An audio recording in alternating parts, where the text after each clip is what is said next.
Making a game such as Blood of Heroes is not an easy feat to pull off.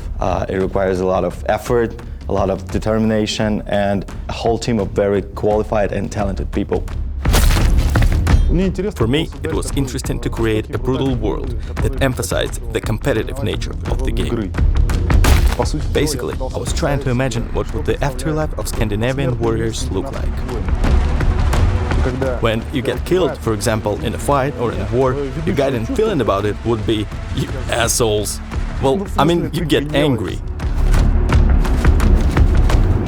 Naturally, everything starts with game designers, with ideas. Sometimes guys come to us with crazy ideas. We consider and decompose them and think about how we can implement it all. Then we come up with the so-called conceptual drafts, character concepts. Then it all goes to the other departments, gets modeled, animated, and we get the picture that we have now.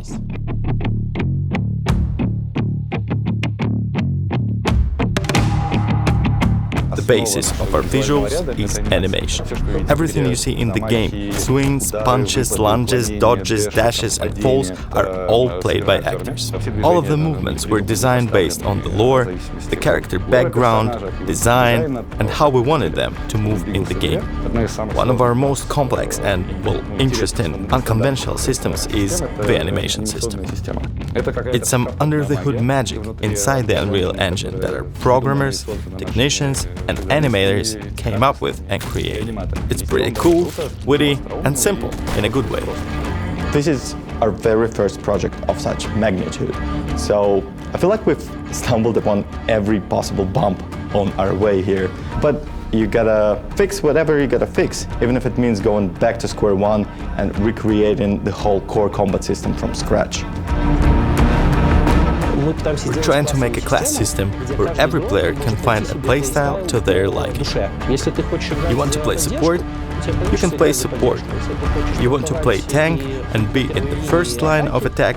You can do just that. Both individual tactics and team tactics are really important in the game. Players will have to play different playstyles in order to win.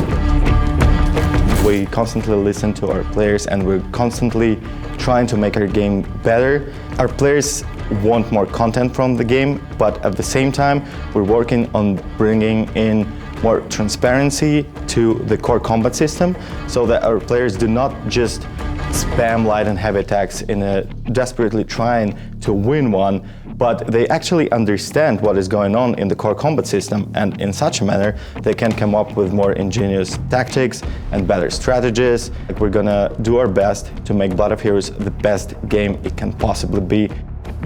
We're in for a big adventure anyway. We do not know how it will end, or when it will end, or anything, but it will definitely be a big adventure.